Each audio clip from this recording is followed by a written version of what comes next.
Shalom, this is TV7's Israel at War update. And as we're set to deliberate the latest discussions, particularly vis-a-vis the Gaza Strip, but also from a broader perspective, Iran, Syria, Yemen, and more, let's first turn to introduce our experts for today, to include from the top left, starting there with Mr. Amir Oren, our TV7 editor-at-large. Next to him, Colonel in Reserve Miri Eisen, a senior fellow at ICT at Reichman University in Herzliya, as well as a former advisor of the Prime Minister's office.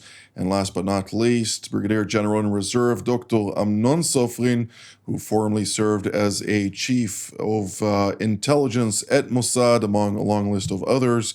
We won't go into your entire curriculum vitae, General, since we don't have enough time for that. But nonetheless, we'll start with Mr. Oren. Oren, it's good seeing you.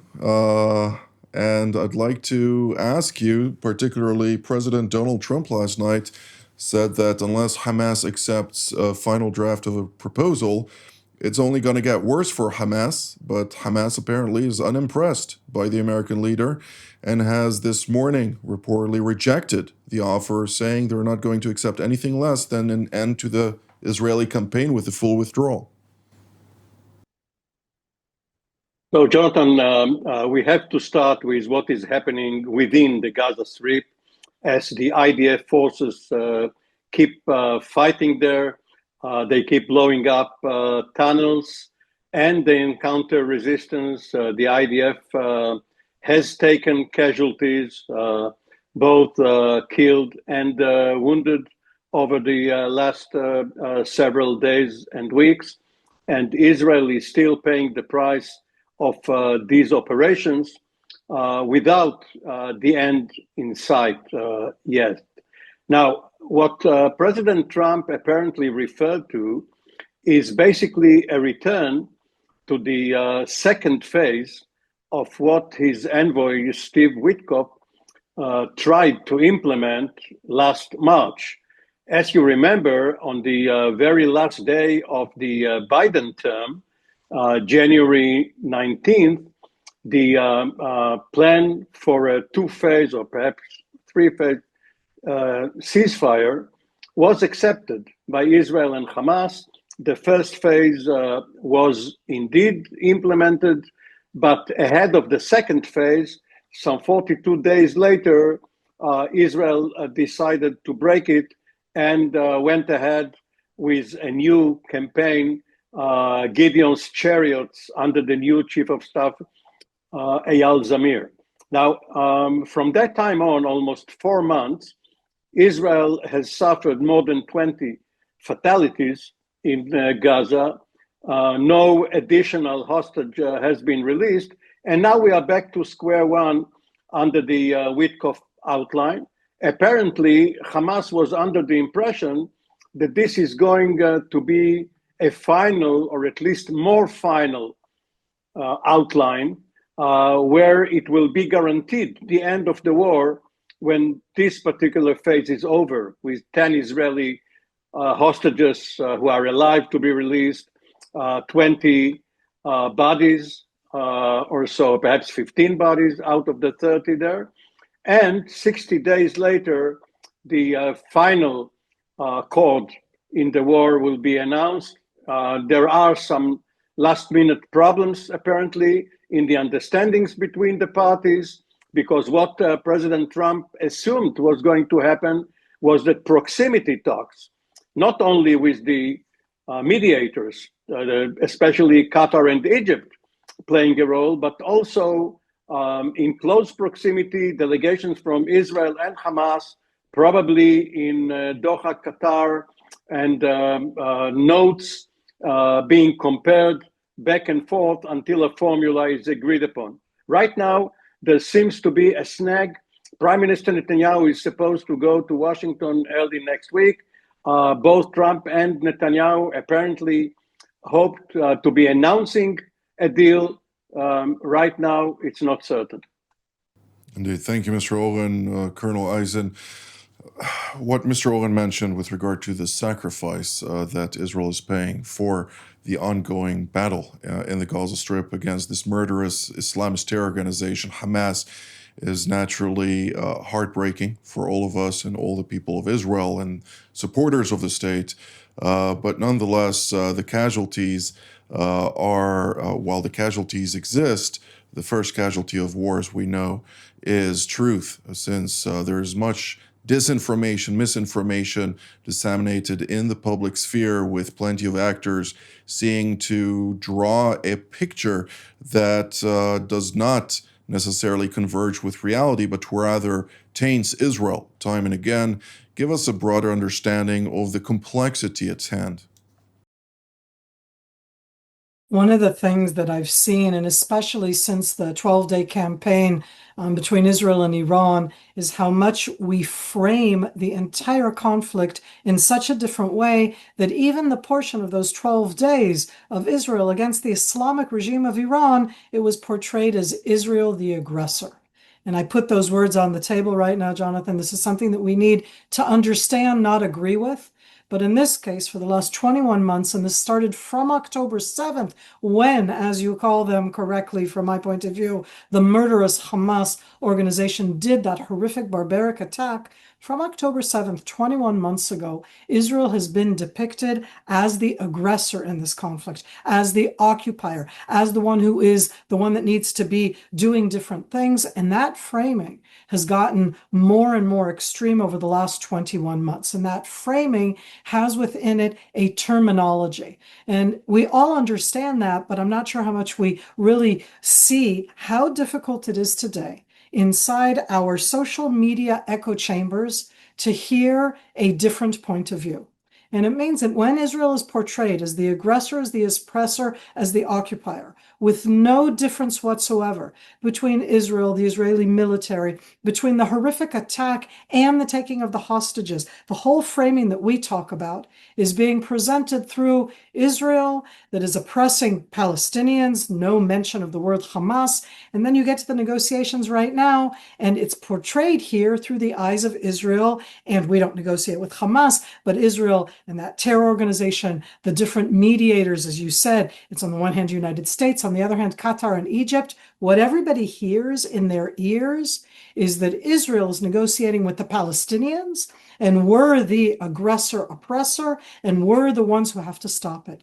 And that is so different from the way that we talk about it, both here on the programs of TV7 that present a full, broad aspect of what's going on, but what happens inside most people's social media feed. And that's what at the end changes different opinions. And you can see that out on the street, in the concerts, in the festivals, in the universities, where from that social media feed, after 21 months, they're not looking at this as Israel under attack, the hostages held 21 months, the horrific aspects of Hamas and Israel fighting Hamas. They're looking at it as Israel against the Palestinians. Indeed. Well, it is a matter of the complex reality in which we are seeing objective truth of what is actually happening in the field, actually going only so far and not reaching into the public sphere, as you call it, within the social media and such, where subjective truths are disseminated and spread out quite vigorously. Of course, one of the major tools that is utilized is, of course, TikTok, from which, at least in the United States, but also in Europe, the majority of young adults between the ages of 18 and 25 are consuming their news. So we are seeing a tool that, of course, is a Chinese tool.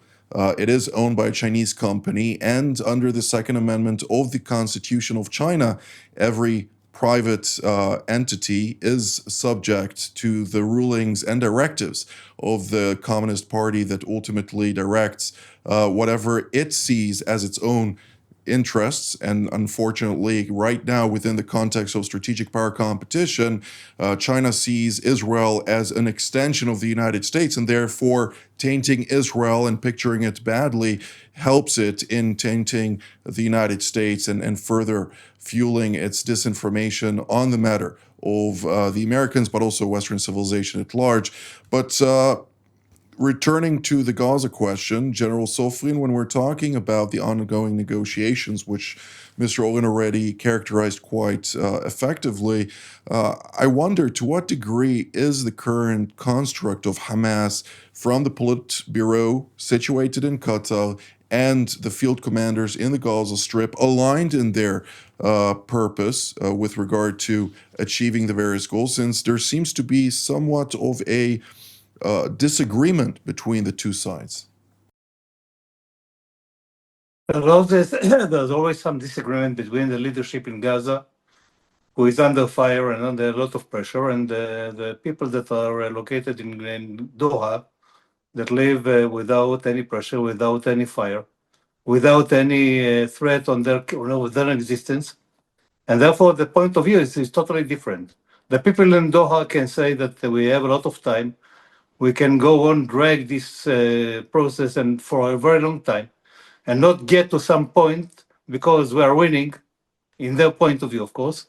And the people that are under pressure in Gaza and under fire and are what go threat to their own lives are thinking differently, and they're more keen to get to some agreement that will stop the war and enable them, first of all, to survive, and second, to be in control, to stay in control or to maintain the control in Gaza for the next coming years.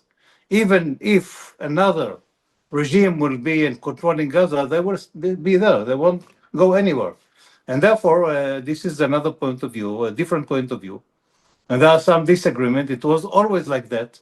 Even when Yahya Sinwar controlled Gaza and controlled the whole operation in Gaza, he disagreed with Ismail Haniyeh. Both of them are not alive, lucky us. And therefore, it is a different point of view. And of course, there are friction between those two. Well, thankfully to your colleagues, rather than luck, has brought about the desired outcome with regard to those murderous individuals, and it's objective, to say the least. But Mr. Olin, let's redivert our attention to Lebanon, where the Turkish ambassador to Turkey, Ambassador Barak, is expected to travel to Beirut to continue discussions with President Joseph Aoun and others. It seems like the former deputy envoy to the Middle East, who was quite vigorous in seeing about a new Lebanon, has been replaced now with a Turkish ambassador who is also in charge of the Syrian portfolio and is quite vigorous in his approach there. He has the ear of President Donald Trump, it seems, and therefore there is a certain movement right now in the direction that may or may not be favorable to Israel. Well, President Trump is anything but your run-of-the-mill leader. His routine is unlike no other.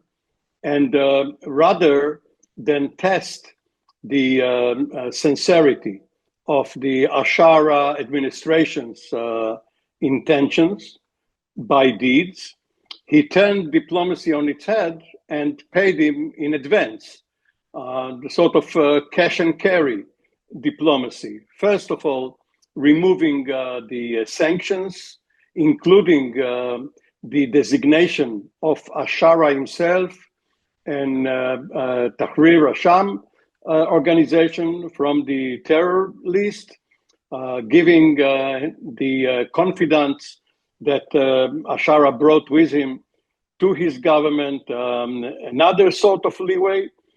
In fact, only Bashar Assad's circle remains under sanctions. Even certain divisions of the Syrian army, the 1st Division and the 5th Division and other units which General Sofrin remembers so well from his time across from the line of separation, even the divisions were taken off the list.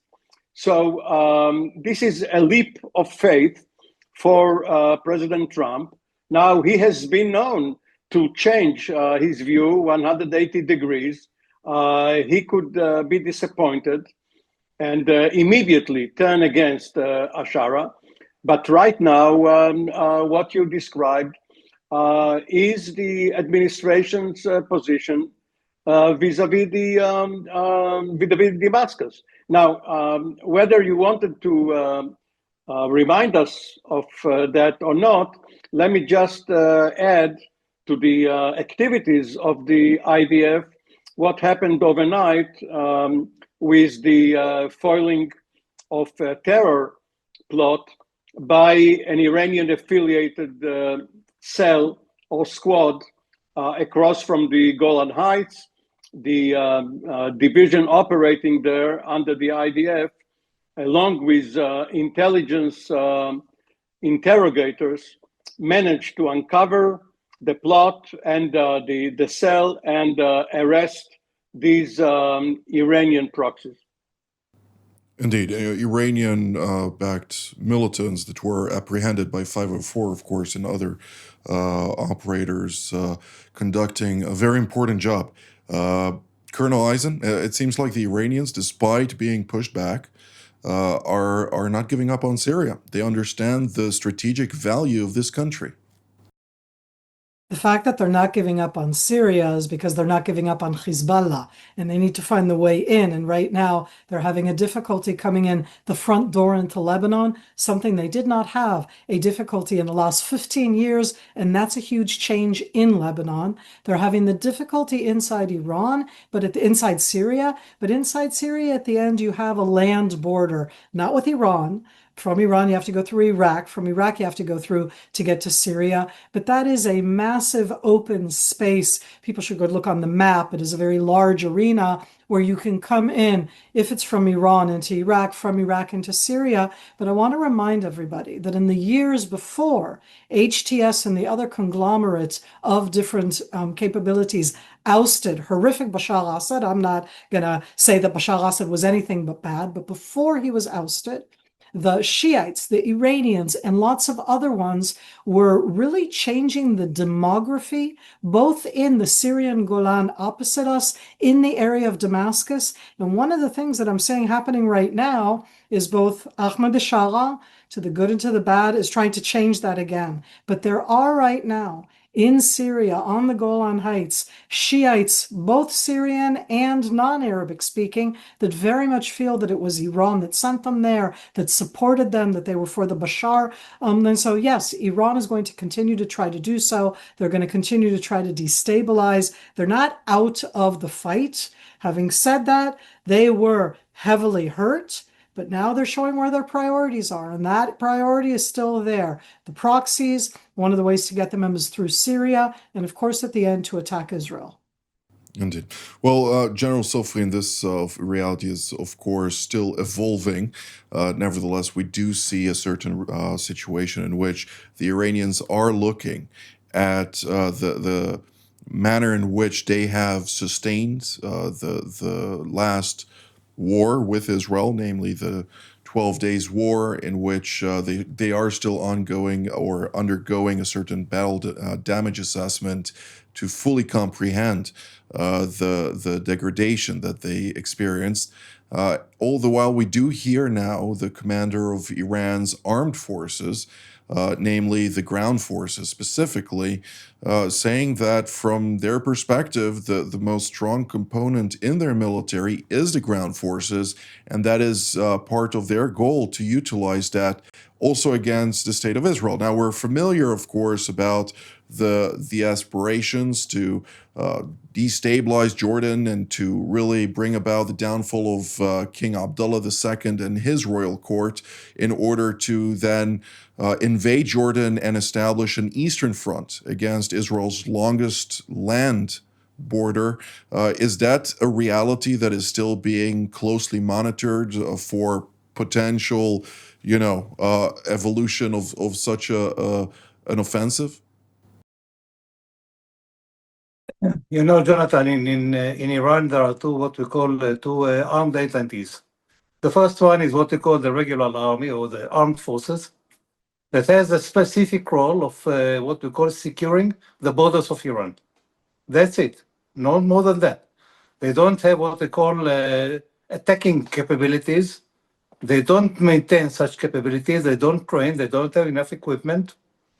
And the distance between Israel and Iran, of course, is so big, is so large that they cannot cross over Iraq or Syria and get into Israel to engage Israelis directly. What is the most important entities in Iran is what we call the Revolutionary Guard, the IRGC, that has most of the assets of the regime, meaning the ballistic missiles. They are responsible for the nuclear capabilities. They maintain what we call naval capabilities, attacking naval capabilities that can cause many problems in the Strait of Hormuz and other capabilities as well. And if you refer to what we call the ground forces of the armed forces of Iran, I don't see them even capable of carrying out such an attack. It's only what we call to say that beware because we are intending to do so. And if we speak about Jordan, they will try to destabilize Jordan not by themselves, by proxies that will be operated or activated from Syria to the Jordanian border and try to destabilize the country. Indeed.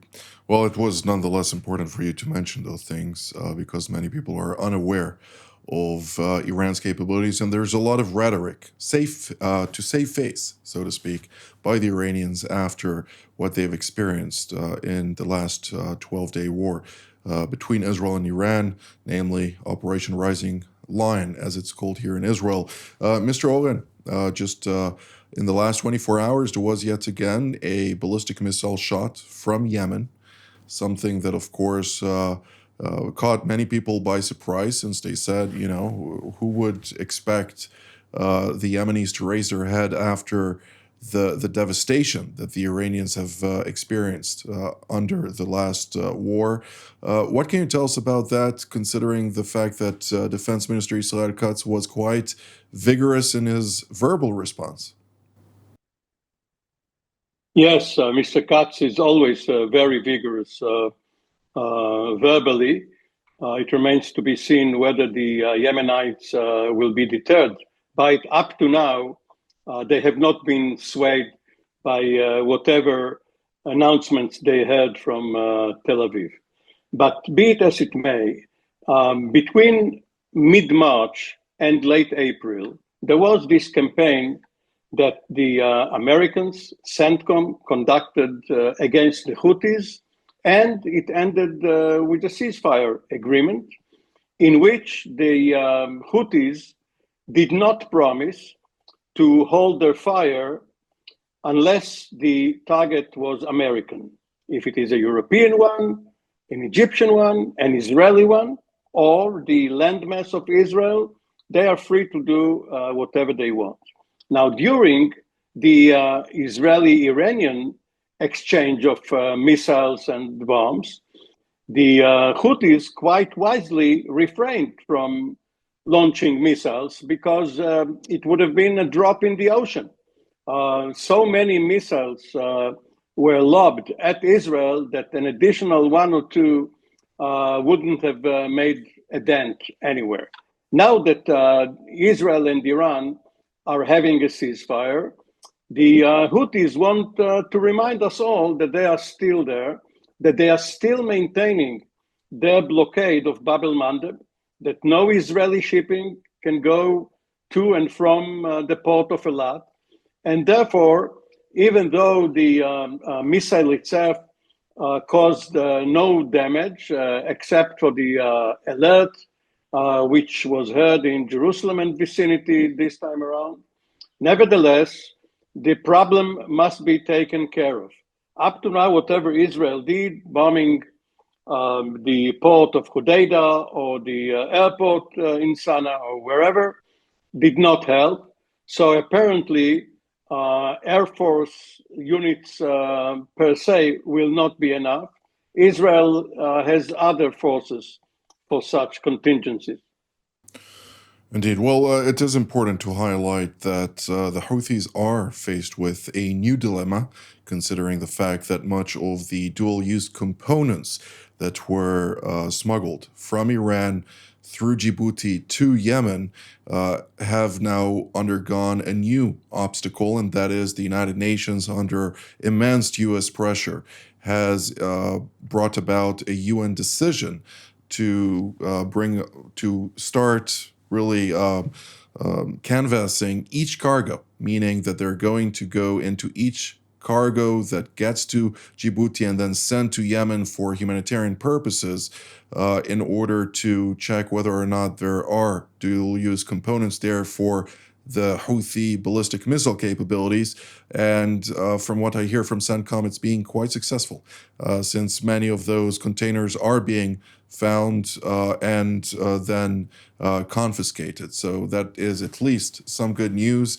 Half a sentence each. What are we need, or what should we focus on for the next 48 hours? Colonel Eisen, we'll start with you. The Houthis are going to fire more missiles. In Israel, we're going to have an endless debate about what happened, what didn't happen, and especially speculation about what's going to happen next week in the United States. None of us really know. We're all waiting for that. General Sofrin? I think that we have to keep an open eye on Iran, because the Iranians are now working on Fordow to try to understand what really happened there, what kind of damage was caused to this facility. Now, take into consideration that President Pezeshkian just this morning announced that they are going to cease the cooperation with the IAEA. And even though it's not decided and not authorized or approved by the Supreme Leader, this is what we call a declaration that has its own meaning. And if it's going to really be implemented, it's a huge problem, and nobody can really understand what is really going in Iran regarding the nuclear capabilities. Absolutely. It is a very early step. Of course, it still needs to go through the Supreme National Security Council, and from there, after they recommend it to the Supreme Leader, he makes the decision. We'll have to wait and see. But unfortunately, this is all the time that we have for today. I'd like to immediately thank General Sofrin, Colonel Eisen, and Mr. Olen for all of your insights. And I'd like to thank all of you at home as well. Until our next edition from here in Jerusalem, Shalom.